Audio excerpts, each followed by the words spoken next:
Hey everyone, Scott Hansen here from NFL Red Zone. I hope you're checking out 1 hour of 5 Yard Rush, one of the best podcasts on NFL football in the UK. Yo, what's poppin', Rush Nation? Welcome to Football Eve. That sounds about right. We're 2 days away. It's not Christmas, but might as well be. We're back, Murf. We are 2 days away from the NFL pigskin officially taking centre stage for the next, 16, 17, 18 weeks of our life, depending on how close we get to winning those ships. How are you, my man? It feels like a hot minute. It has been a long time. It's been a long time since you and I have been on a show together. I was sunning it up in Centre Parks last week, living my best middle class life to the best of my abilities. After being at the Florida State Georgia Tech game in Dublin the weekend before, which was phenomenal, by the way. Good finish. Yeah, good game, good finish all the way through. Definitely Florida State were more competitive in Dublin than they were last night. Spoiler alert, Boston College got a dub. Yeah, they did.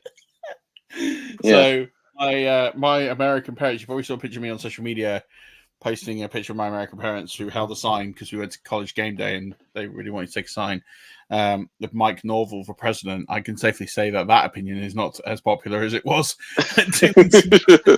Spoiler alert, Mike Norvell is the head coach of Florida State. He led them to an undefeated season.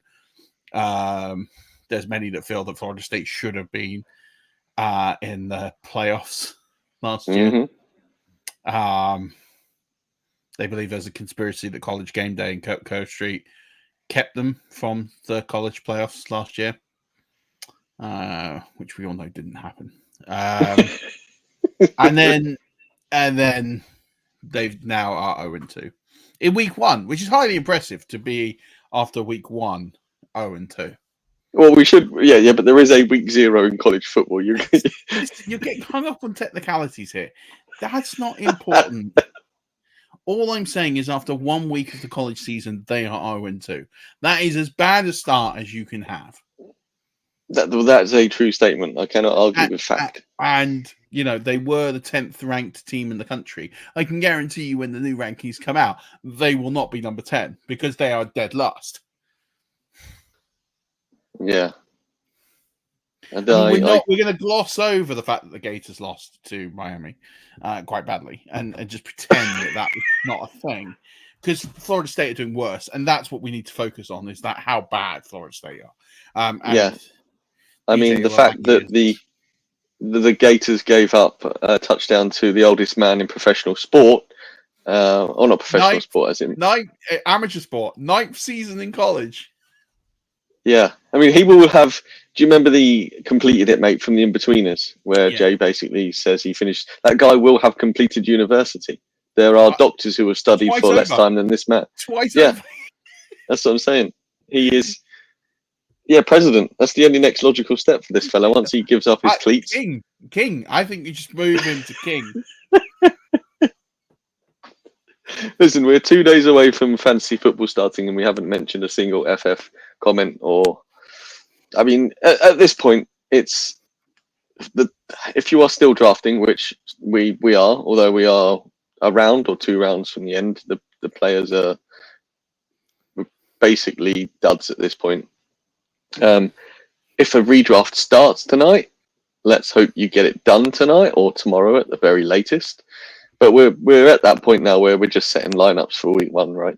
Yeah, I need to find a best ball to join, because I've done, when that draft ends that you or I are in, that's 299 drafts I've completed since March the 3rd. So I don't know if that's impressive or ridiculous.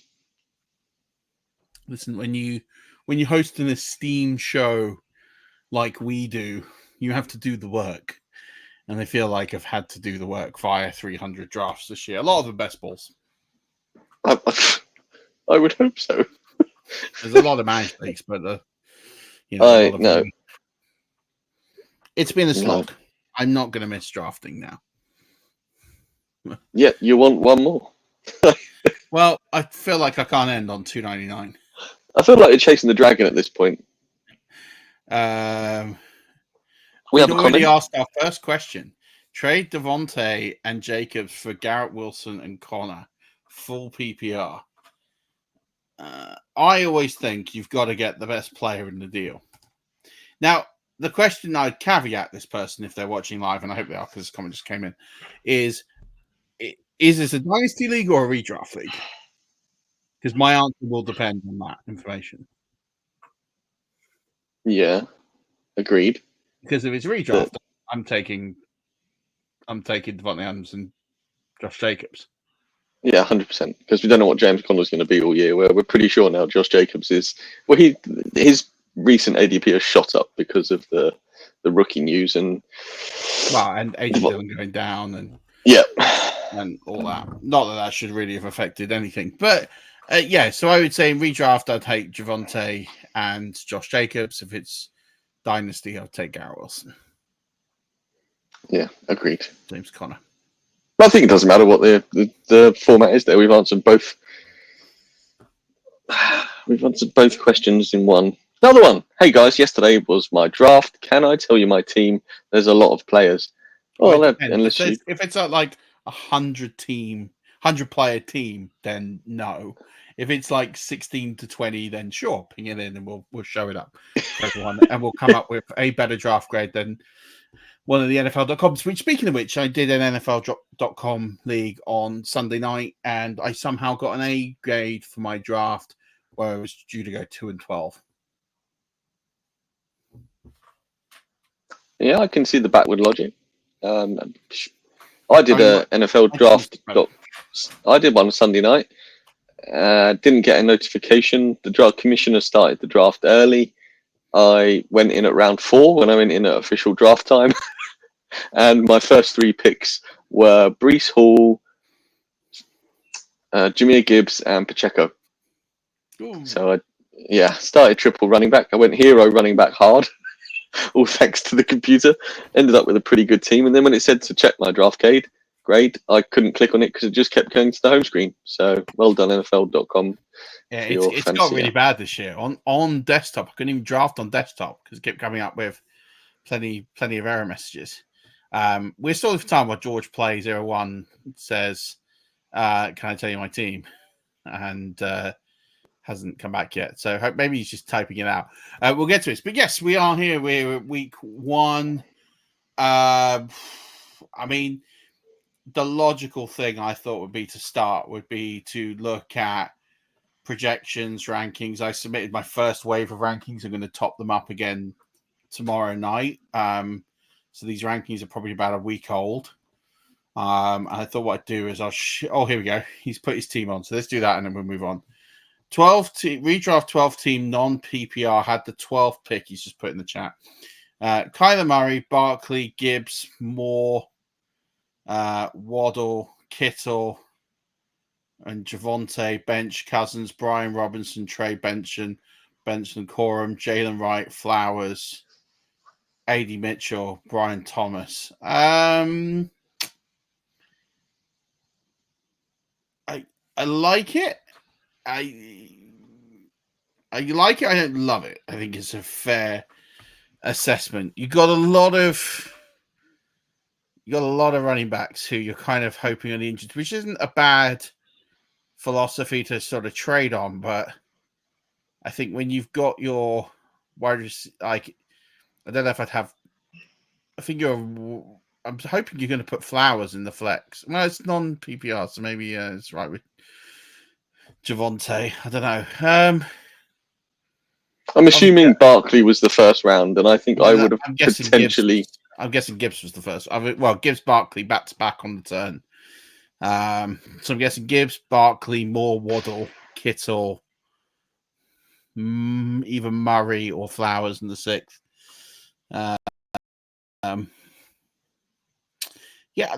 like it. I feel like the one thing that's kind of missing from this team is like a stud. For me, I would have liked a Taylor if he was there. I'm a little down on Barkley this year. Just worry about what's going to happen with Philadelphia. I don't think he's going to get that high-end usage that we're kind of expecting. Kyler, I mean, I like the fact you've got Cousins to pair Kyler with, because We don't know if Kyler's going to make it through a year, so I do like that.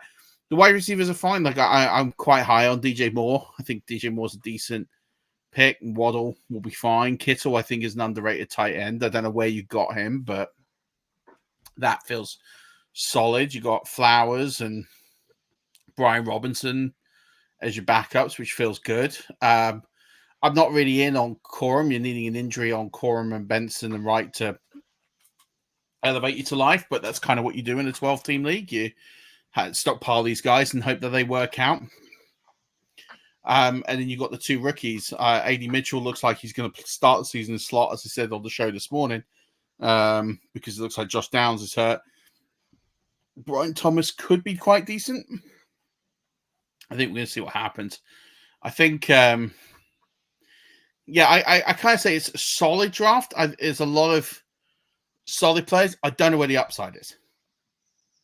It's kind of my problem. I don't see where that high upside player is that's going to get you over the top. It's kind of a safe team. Maybe playoffs, but not sure it wins you a title. Not to be too far down. I think I hopefully, and I don't mean hopefully as in I hope this happens, but if one of Benson, Corum, Wright gets promoted up fairly quickly and there's an injury, then being able to flip one of those players into a wide receiver would be a nice play to go. But I'd also be looking at some potential sort of wide receivers, like if Josh Palmer's still available in your league, that might be quite a nice pickup for someone who could be at high upside potential as the number one on the Chargers. I think like rather than having the safety of, say, AD Mitchell or Brian Thomas, maybe see if you can flip for a guy on the waiver wire that could be a high upside potential play for you. It feels quite safe, is how I would say it was. What about you? Yeah, I don't know whether at 12 I would have, although it is non-PPR, so I think Gibbs is more of a PPR running back than Barkley, and I think I'd probably leaned into Henry in a non-PPR. Yeah, potentially. Taylor, Henry, or depends if they're there. Hard to sell without the board. I'm glad you didn't take Pacheco. Like that feels like that feels like a good move. I don't like you say. I don't hate it. I just there isn't that stellar attack option. But if we're wrong about Barkley and Gibbs has the year that he could potentially have, then maybe those two get you over the line. I don't know. Yeah, we're gonna get to see. So let's crack on with the show because we're 30 minutes in. We always get derailed, you and me, when we're together. I thought we'd just take on some players who are higher than consensus and lower than consensus on. If you've been listening to the show all summer for a long time, I shared this with the Patreons, and they were like, "Oh, shock!" when they saw some of these. I'm gonna just hand this over to you a little bit and see if you've got any questions. These are my ranks, so they don't shock me at all. That would be worrying. So I'm highlighted players that are plus or minus 10 on the consensus. As it stands. Now I'm going to do an update tomorrow, so this will change a little bit, and there'll be some players that will make some moves as a result. So this left-hand column are the players that I like more than the consensus, and the players on the right here are the players that the consensus likes more than me. So the ranking and the experts, me, and this is my rank versus the ECR. So okay, mine has just loaded, so I am almost buffering in my head. It's on the screen if it does help. Yeah, my screen is my phone, so unless I was a woodlouse, I'm struggling to see that in front of me with the rest of the dashboard going on. I mean. So on the left, for instance, for those listening, you have Kyren Williams at 8 and ECR is 21. So you're 13 spots higher on Kyren Williams than ECR, yeah? Is that what we're saying? 14, yeah. And then the experts have Bijan at 5 and you have him at 15? Yeah. Is that 15 overall? 15, yeah. Basically, yeah, it is overall. But it's a hard one because quarterbacks obviously slide in here as well. So it's a hard thing to kind of explain as an overall. But yeah, it is that. Like you see like Lamar Jackson's here and he weighs in. It's kind of in like a perfect draft scenario is I guess the best way to kind of put it. So straight off the bat, looking at your likes column as opposed to the dislikes, I feel like I've heard you wax lyrical about the likes more than the non-likes, if that makes sense. So I am not shocked at all by any of your like column being higher than this one. Because shock people though. Well, what number's that? 43. Cortland Sutton. What? But why?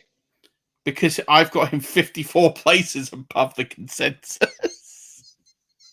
Yeah, but what number wide receiver do you have him as? Do you have him as a top 24? Yeah, I have him touching the 24 range. So I'll tell you my lists. Yeah, but I don't think Cortland Sutton as a low-end wide receiver 2 is disrespectfully high you consider when we consider that there is no Jerry Jeudy anymore, and he's had really low touchdowns. Well, actually, last year wasn't terrible. I don't think that's a disrespectful number. I think I would have him higher than they do too. Yeah.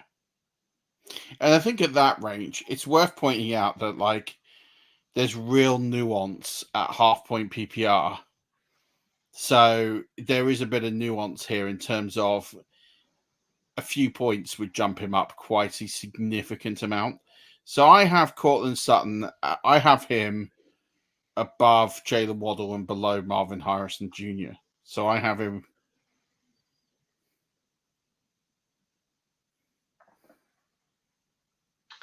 Murf, tell me you haven't frozen. 24. I have him bang on 24. Okay, so low end wide receiver 2. What do you think Cortland Sutton's ceiling could be? I don't think much higher than that. I would say Cortland Sutton's ceiling is probably 16, 15. If everything breaks right. I just think there's more to Bo Nix than people think. There's no established number 2 behind him, but there's enough players to draw coverage like Marvin Mims, Josh Reynolds. You've got players there, Troy Franklin, for example, who will draw attention away from Cortland Sutton, but Cortland Sutton is the defined one. And I look at his situation, like I don't like I've got him and Marvin Harrison Jr. back to back, and I think their situations are almost identical. Yeah.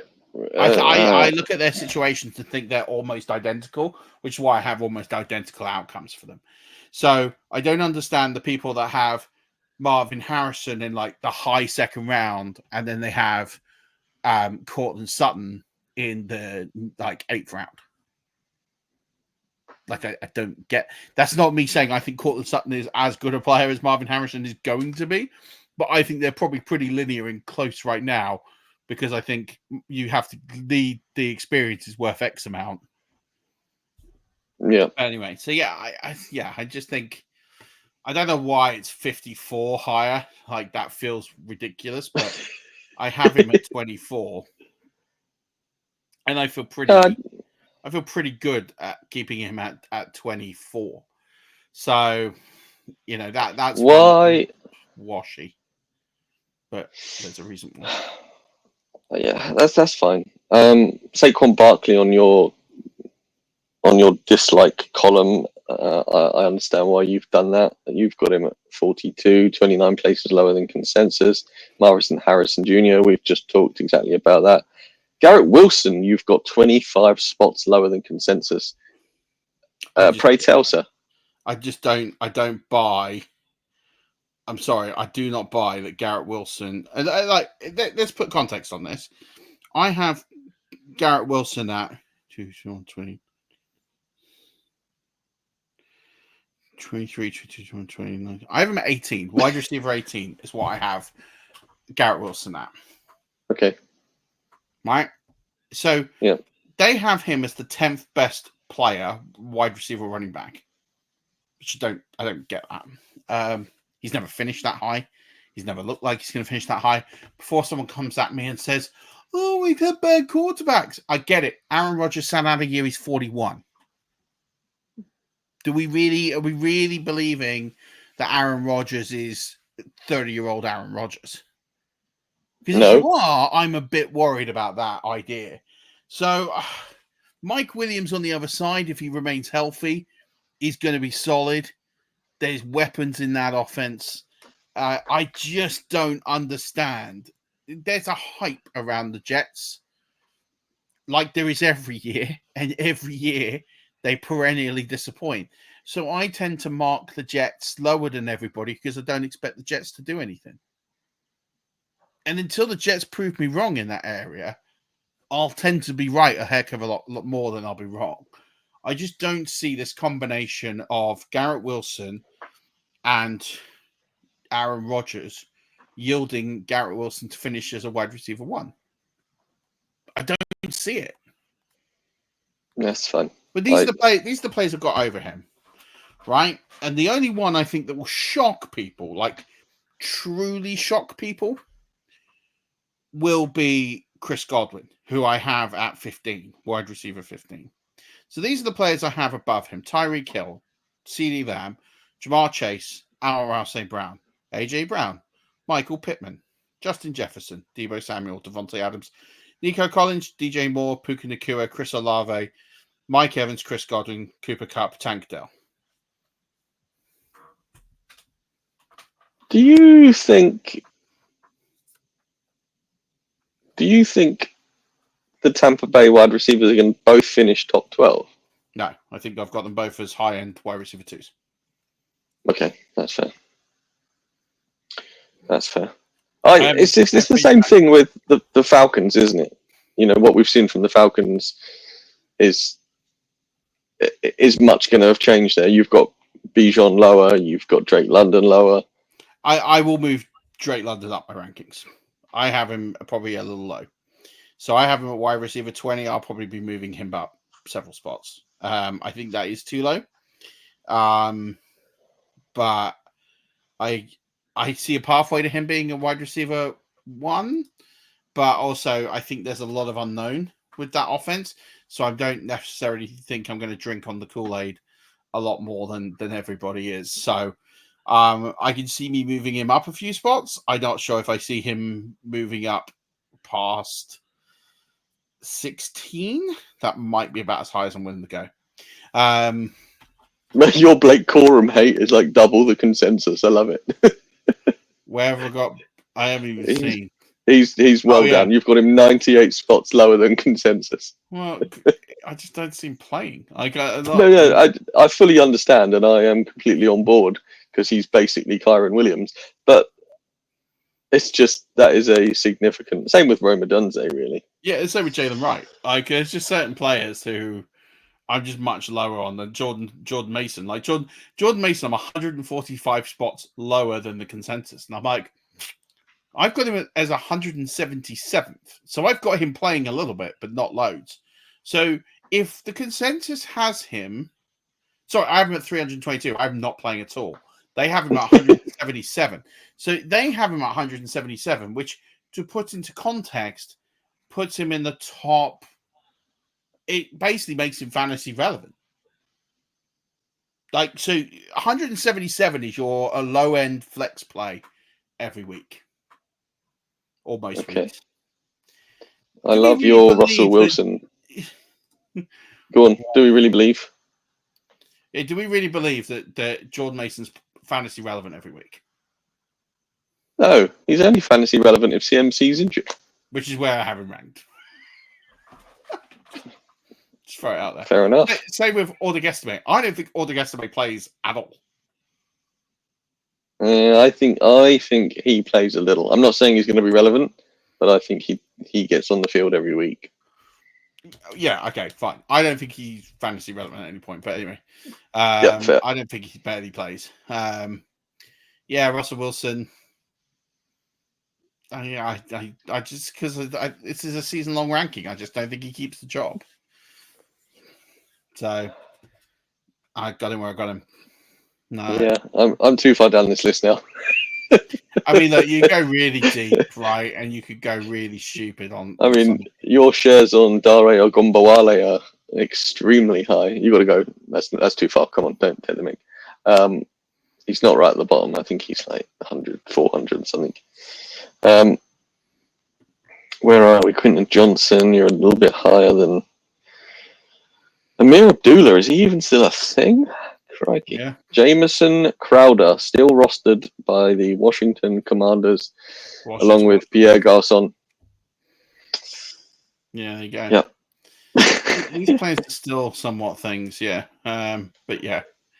I don't look, but I've got him ranked at like 257. I've got him ranked as a nobody. It's just I think actually this to me points out what a good job you specifically have done over the off season of talking about your rankings, projecting your rankings onto people in a way that's understandable, because these lists do not surprise me, and there isn't something in there that you've sprung on us now thinking, haha, I got you all, we're a week out and you can't do anything in drafts against me now. This is your list that's been like this the whole way through the off season, and you've got the methodology to get to here, which is really good, because it means you have explained yourself perfectly to me and the listeners, as opposed to a list that I don't really understand. I appreciate it. I like to think that I'm very transparent in my process and what I do, and some players probably have snuck up in recent weeks. I've not talked probably about as much detail, but I like to think guys like Jameson Williams, for example, a guy Rashard Bateman, these are players that you shouldn't be too shocked that these guys are higher up. I'm much higher than the consensus on these sorts of players. These are players I've been taking. Rico Dowdle, for example. These are all players that I kind of I have been tabbing and keeping an eye on. Marvin Mims in here. Although he has been completely missing in the preseason. Yeah, but I also don't necessarily think that's a bad thing. No, I said that to Rich last week. I think they've just been hiding him. Yeah, I think they have. I don't think they want to put him on tape, is what I think. He's such a weapon. I think you've got to be a bit careful. I think, I'll look at these adjustments. Brandon Ayuk will be one that will be heavily adjusted in my ranks that are published tomorrow, because I had him moving to Pittsburgh and now he's not moving to Pittsburgh. So I do have to course correct that one a little bit. That's a situation that I didn't get right. That's not necessarily mean I'm going to move my Debo shares too much, but I will have to compensate that a little bit because I had Ayuk not on the team. So there'll be a bit of an adjustment, but I don't think the Debo share is going to completely tank. But yeah, I kind of stand by all of this. Like Rashee Rice, I think misses 6 games and the consensus doesn't. I mean, that's fine. You can only rank and have your process, I think. Yep. I appreciate what you say that if these don't come as a shock. And I think I don't want to feel like I've duped people. And I'm not saying that I'm right in any of these or all of these. I will probably hit 55, maybe 60% of these takes. But if I get the big ones right, I'll end up with a lot of fantasy titles. And so will our listeners if they followed these. And if I'm wrong, then they won't. And there's a process and a formula that was very successful last year, that wasn't too bad the year before, that was highly successful the year before that I've honed over years of playing. Now, that's what leads me to identify these targets and these players and these ranks, and that's what puts all of this together. But at the same token, I get things wrong. I miss things. And so I don't want people to sit here and see other ranks and go, oh, well, you're well out of step. But the other thing is as well, I talk about this openly, is I lean away from the consensus. I don't want my rankings to be like anybody else's. Yeah. Because because that says I'm buying into the groupthink. That says I'm buying into what everybody else is selling, and it lacks original thought, but it also means I lack an edge. So these rankings here will tell you I will either have a highly successful season or I will have a highly dissatisfactory season. There really is no other way of spinning it. Like, No. I could have a mediocre season where I hit on a good number of these players and they carry me to X amount, but I missed on just enough to have a high ceiling. But I think the point is, and from anybody listening, is if you listen, and the reason why I think it's important to listen to us in the off season is you understand this process of where we've got to with this and how we've got here. Because I think if you've listened to enough of this, then you'll understand that these players I have ranked here for a reason, and it's not just all on hype. There's very good reasons, like Alvin Kamara. Like, I just don't understand the consensus is Alvin Kamara ranking, because he's in a situation where nothing has changed, where he finished the season as a top 5, top 6 running back, and he's only marked down because he missed the first 3 games through suspension. He's fit, he's healthy. The offense hasn't changed one bit. Yeah.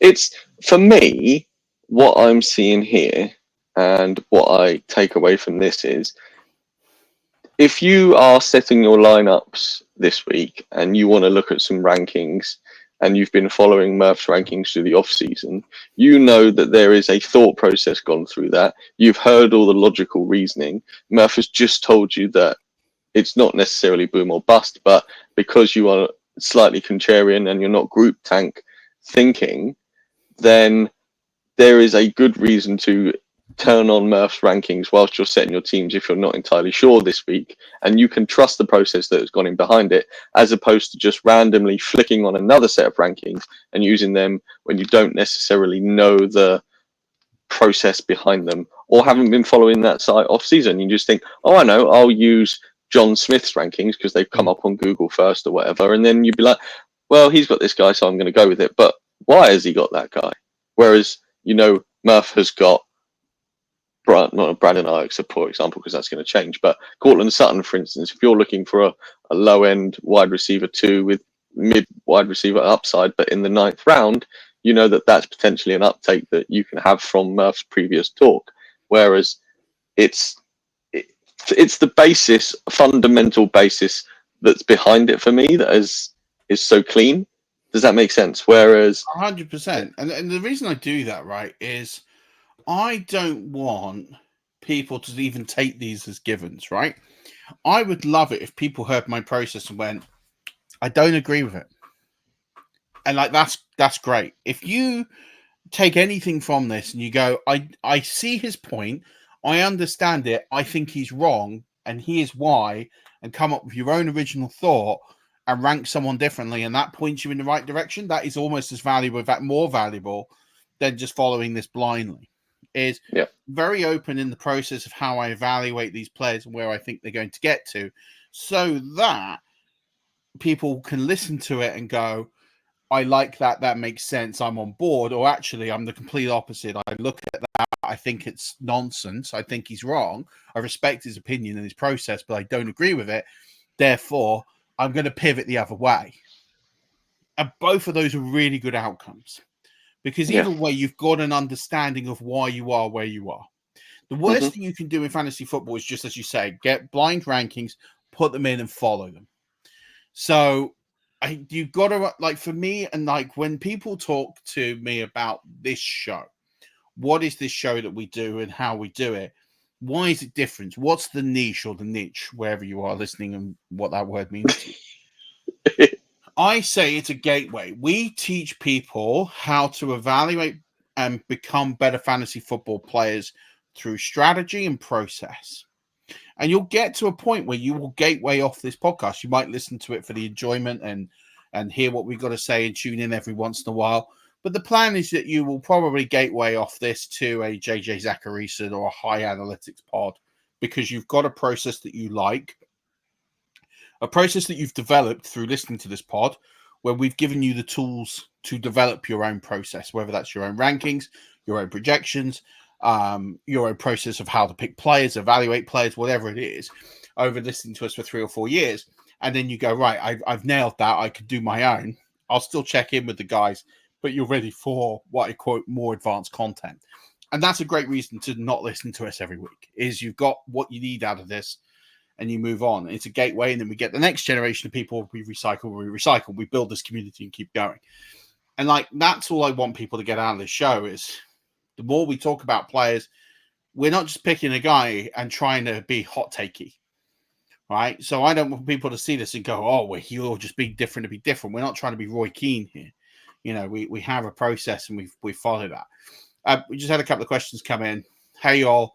Should I trade Puka for Marvin Harrison Jr.? My QB is Kyler. Standard redraft league. No. No.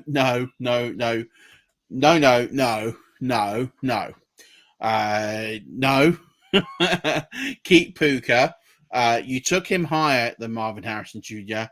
There's this constant need of people building stacks in redraft, and there's a school of thought that might be really successful. It's something that's come from the best ball streets that have landed in redraft more and more. There is a problem. One, the more people that do stacks, the more that option becomes less viable and therefore less successful. The reason it was successful previously is it was a contrarian play. It was something that not everyone was doing, and therefore it was more successful because it was what not everyone was doing. And now everyone has done it. The argument I have to some best ball guys is surely it's better not to stack because too many people have pivoted the other way. Yeah. And I've yet to have anyone admit that to me, but I'm fairly certain. I'm not a best ball guy. I'm fairly certain that's the right approach. The problem is, if you're going to stack, don't stack the worst team in football or the second worst football team in football, because it's not going to be a good offense. Like you're going to have to sit there and stack. Like you're pinning your hopes on the Arizona Cardinals this season. That's the spine of your team. If you take Marvin Harrison Jr. and Kyler. Yeah, that's true. Like that's what you're pinning your hopes on. And I couldn't do that. Like, you want good offenses and good players. We know what Puka is. So I couldn't tie myself to too much of the Cardinals. I have shares of Kyler. I have no shares of Marvin Harrison Jr. I should probably put that out there because his price was too high. We've talked about this all offseason. That you're drafting him to at his price to have the best rookie season of all time. That's what you're drafting him as. So if he does not have the best rookie season of all time for a wide receiver, you've overdrafted him. He might do it. But what are those numbers? He would need to draft. Jamar Chase had 1,430 odd yards and 13 touchdowns. Wowzers. That's what he would need to return in that ballpark to warrant his ADP. So if you think he's doing that, then fair enough. I can't imagine many people have that. No. Would you all trade Laporta, London Connor for AJ Brown, K9, and Jake Fregg, who I guess is Ferguson? Who's K9? Yeah, I was just questioning that. Who is K9? Kyron Williams? Don't know. I don't know. I'm going to need more on that. Yeah. No, I would not trade Laporta, London Collar for AJ Brown, a dog, and I don't know who. I'm just having a think who K9 could be. Like, Kyler wears number 4, doesn't he? It's not Kyler. Maybe it's Kenneth Walker. Kenneth Walker Jr. No, he doesn't wear number. Does he? Oh, I didn't think he does. Didn't he wear 21? I thought Kenneth Walker. Yeah, he wears 9. Okay. Yeah, maybe. He was 9. So yeah, so I guess that's who they're talking about, Kenneth Walker Jr. So loud and clear on.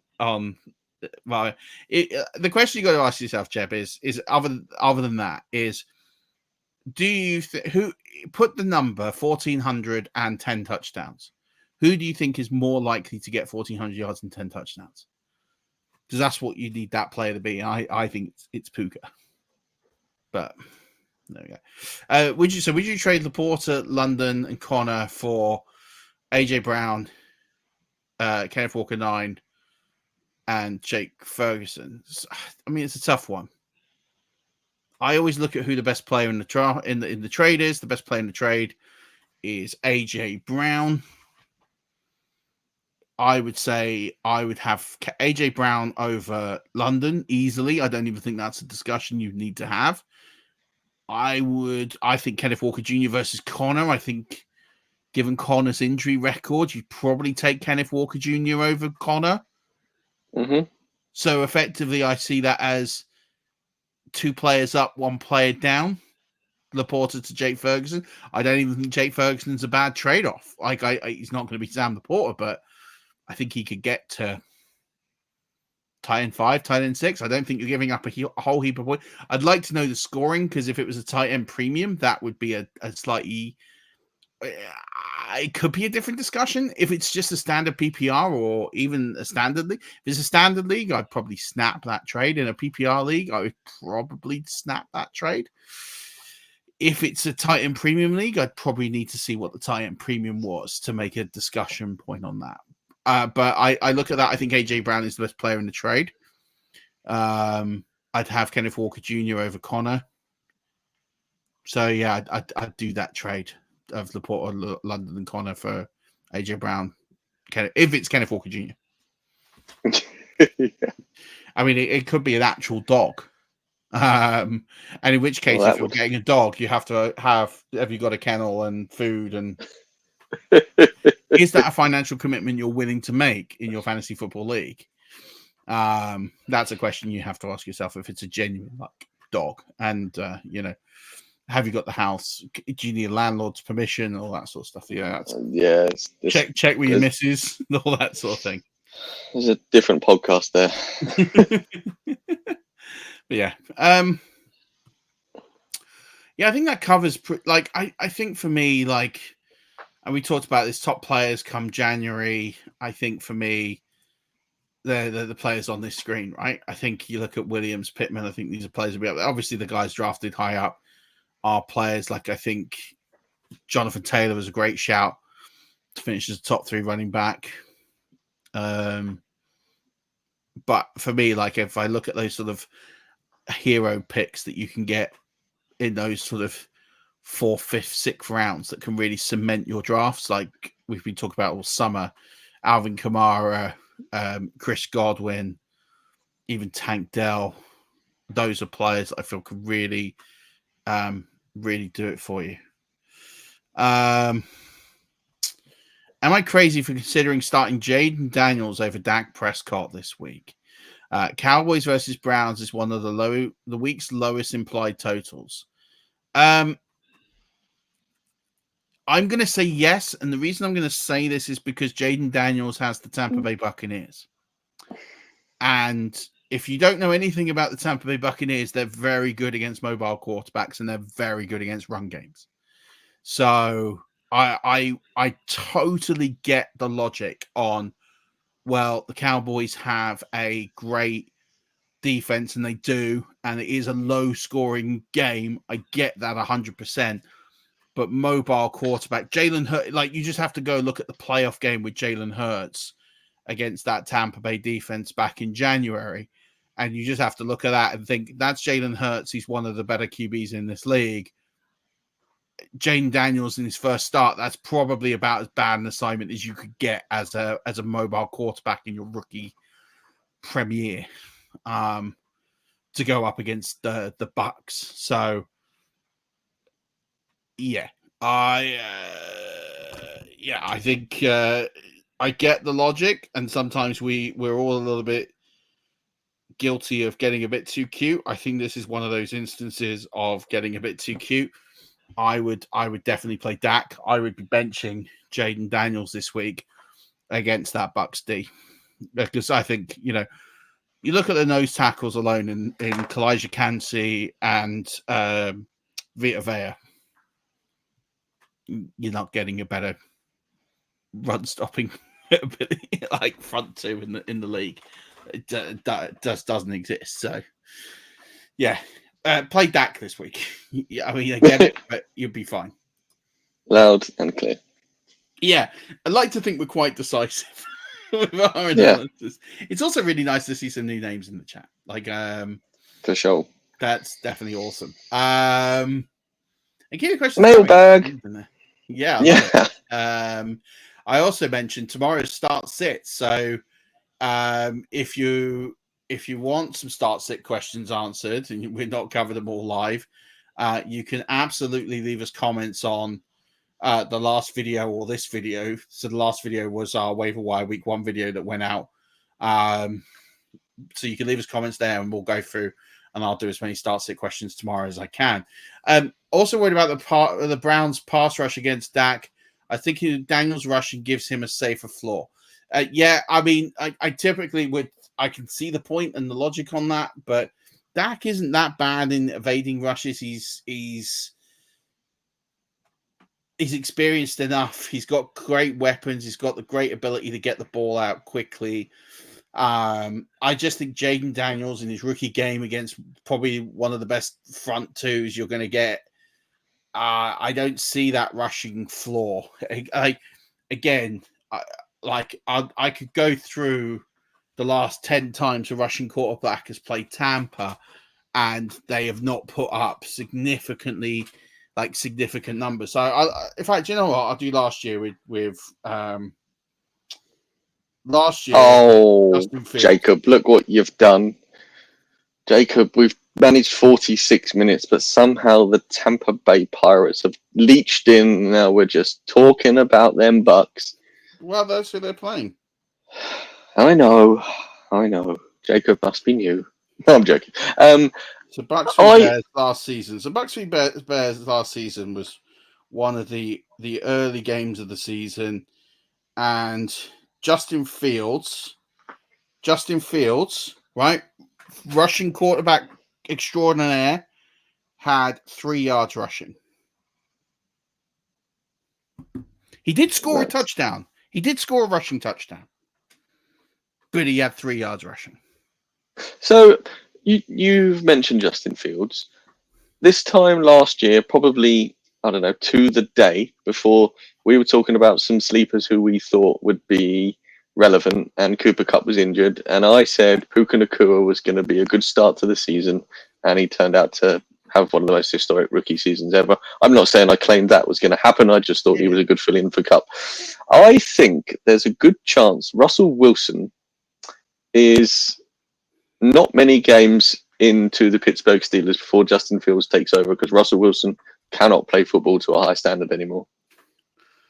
I would have bought that more last week than this week.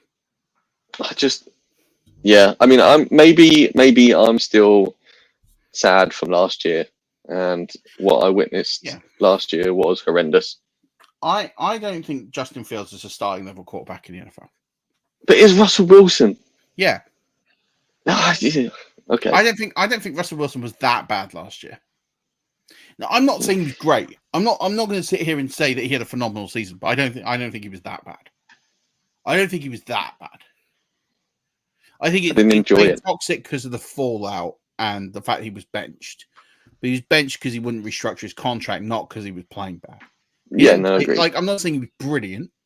I'm not going to sit here and say he should have gone to the Pro Bowl. But I don't think he was terrible. I think he was round about 16th, 18th. That sort of range of QB if you evaluate him over his body of work. Justin Fields was not a starting level quarterback player. Like, he struggles to complete over 60% of his passes. He is he's just not good enough to play in the NFL. You know, they got him DJ Moore, and he still struggled. Yeah, no, and we talked about this ad nauseum last year and just how bad he was with his statistics and stuff. I just hate Russell Wilson now. Yeah, and that's perfectly valid. But he's been made a captain, which tells you that because he's been made a captain, that he is likely to probably hold on to that. Like, for me, Russell Wilson was absolutely terrible this preseason. The fact that Justin Fields could not overtake him in a straight battle probably tells you everything you need to know. That Russell Wilson at his absolute worst still beat Justin Fields. God. Okay. So that's kind of where we are. So I think the players I'm worried about is the one bit we've not done in this section. I am worried about, I'm worried about Jets players, in particular, like Garrett Wilson, we've talked about. Isaiah Pacheco, I'm extremely worried about. I've really faded him. There's just something about that situation that is off to me. The fact they wanted Josh Jacobs and they didn't get Josh Jacobs. There's just something about now the signing of P. Ryan. I don't think they trust him fully. I just don't think he's going to get the full bag. And that's and you're drafting him like he is, so it's a concern. So I am worried about him. I'm worried about Trey McBride. I don't really want too much of this Arizona offense. Kyler's the exception because of that rushing ability. He gives you a safe floor. Greg Dortch, because he's cheap, I'd probably be buying in a little bit on, but I'm not really keen. There's quite a few players I'm not overly keen on in their systems that they're in. Tony Pollard, I just don't think he beats out Tajee Spears all season. I think there's a few here that I'd just be a little bit concerned about. Keon Coleman, I don't think gets to where he needs to get to this year. I think he's a good dynasty prospect, but I don't love him in redraft. There's a player who I need to re-rank, and it's Brandon Cooks. I think he's a good chance to be a very, very productive late round wide receiver. I started getting a lot of him late in drafts because I just think he's going to be a really good addition to the Cowboys. And I think you could see another sneaky 1,000-yard season out of Brandon Cooks this season. Yeah. Okay. Any other questions, or should we put this bit to bed? No, I think mainly I don't have any more questions, and I think the next bit we've sort of covered in previous episodes because by now it's not irrelevant information, but if you don't have X amount of running backs now, you're not going to go out and grab a couple more off the waivers because they're just not going to be there at this point. So it's a school of thought now where 2 quarterbacks is you need to get that second quarterback because of injuries. We've been there, we've sat there in week 10 and there's been absolute scrubs and nothing on the waiver wire because everyone grabbed 2 quarterbacks and you didn't, and you were in trouble because you only had the one. Mm-hmm. Whereas now everybody is grabbing that sort of mid-tier second quarterback. They're not even waiting for the second quarterback to be a late round quarterback. We're seeing the mid round quarterbacks go earlier than we thought we would have done because everybody wants a sustainable second quarterback should the worst happen. Just get your lineups locked in and make sure you're all set before Thursday.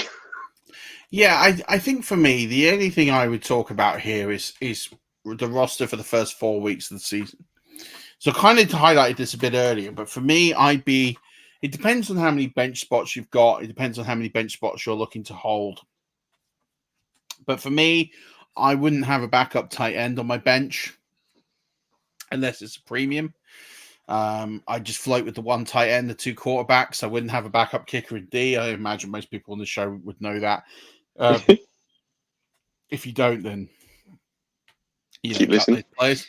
I think you need to have 3, maybe 4, and it depends on how deep your bench is.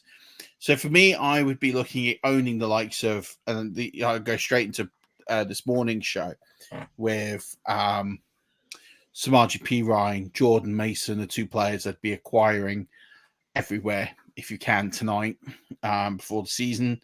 They're sort of the best next guy up options. Lloyd of Green Bay will be another one. He's likely to be missing week 1, which is even better because if you're playing a fab league, he'll be even cheaper. I I imagine Jerome Ford is probably gone in every league, but he would be one. You'd be looking at Rico Dowdle would be one if he's still out there in leagues. It looks like he's going to be the lead back or have the most touches in that offense. I tell you, Jaleel McLaughlin could be out there in shallower leagues as well. There you go. So Jaleel McLaughlin's another one. He's the clear 2 in Denver.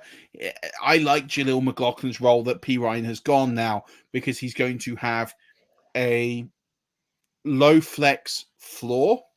Yep. With the upside of being the number 1 back. And Javonte Williams has been injured more times than I've had haircuts in the last few years. So I imagine that's a really good pickup to have. So Jaleel McLaughlin is a good pickup, definitely in leagues. You want to be picking him up. There's a lot of clamor for Jalen Wright. He's the 3rd back on that roster. I don't quite see a pathway to him that is as successful as some of the others that we've mentioned. So you want to get guys on the roster. Tyler Algier is another one. I think Tyler Algier is going to be very similar to McLaughlin. I think he's going to have a low flex floor with upside of being the guy. So, I like those 2 players as utility players who can come in, who you can then do more bits with. But then I also like having players that can go from a 0 to everything role. The Jordan Mason, Samaje Perine kind of types of this world. They're kind of the guys. I think what you want to do is a lot of people stack a load of wide receivers at this stage of the season. The problem with stacking a load of wide receivers is if you are stacking a load of wide receivers, you better have a clear pathway to them because you've got no bye week for 4 weeks. So there's a lot of players. You'll see a lot of players on a roster bench that will have. I'm gonna have to pull this list up just to get some examples. Gabe Davis, right? You'll see Gabe Davis owned in most leagues. You'll see. Let's go through some names now.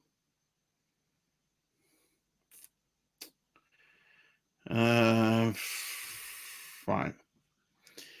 Gabe Davis, Brian Thomas, Keon Coleman,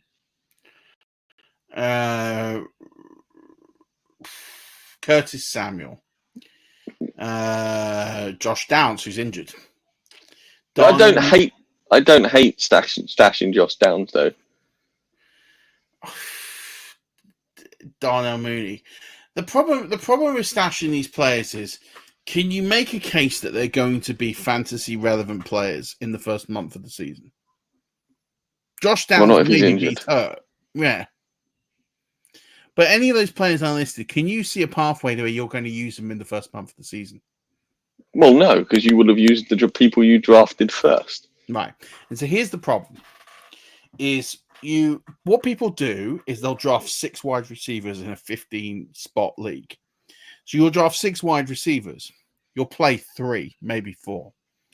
So you're going to have 2 guys who you're not like. You're going to have 3 guys probably you're not going to play. Now, I'm not saying you get rid of them all. But the point is that a running back with the amount of injuries at the position is going to have a heck of a lot more value to you if you hit than wide receivers. Now, people will say to me, well, when I get to bye weeks, I'm going to need wide receivers. And I absolutely buy that. And if you've got wide receivers with the same bye week, multiple wide receivers, same bye week, then, yeah, you're going to struggle a little bit. But I'll give you an example. I've got a league where I've got Michael Pittman, who's got a bye week 14. I have Deebo Samuel, who has a late bye week. And then I have Chris Godwin, who has a double-digit bye week. And then I have, I can't remember who the 4th wide receiver is, but it has another double-digit like a double-digit bye week. And none of those cross, or I don't believe they cross. So I've got those 4 as my core wide receivers. Okay. In a 2 wide receiver, 1 flex league. So then I'm sitting there thinking like, well, if I have like a Keon Coleman or a Curtis Samuel, they're an absolute waste. They're a roster clock. There's no value to those guys on my roster at this stage of the season, and they won't play for the first month of the season. So why don't I take draft lottery shots on these running backs and stash a significant amount of these Jordan Masons, some RGP rights? Because if there's an injury in the first 2 weeks of the season and I hold the winning lottery ticket, and I don't want to mean flippant with injuries because I've been accused of this before and I don't, but if I end up with the guy who inherits the job, I then have trade bait at worst and a starting caliber player at best. And that is the key to this, is you have to give yourself options for your bench to, like for me, 2/3 of your bench should be running backs at this stage of the season. Yeah. Because if you've got them that many running backs and you hit on them, then you're in a great position because then you hold all the cards. You can start really, like, you can go to the CMC owner and you can really rake over their coals, trading Jordan Mason, and you can get yourself a really nice like wide receiver too. Yeah. You only got to look back at last year with Jerome Ford. You said grab him because Nick Chubb might get injured. Oh my God. I did that for Pro Football Network on their show. So I talked about it on here the week before. I talked about that on Pro Football Network the day of Monday Night Football. And the DMs were a very weird place to be the next day when I wake up to that injury because the episode hadn't fully gone out yet.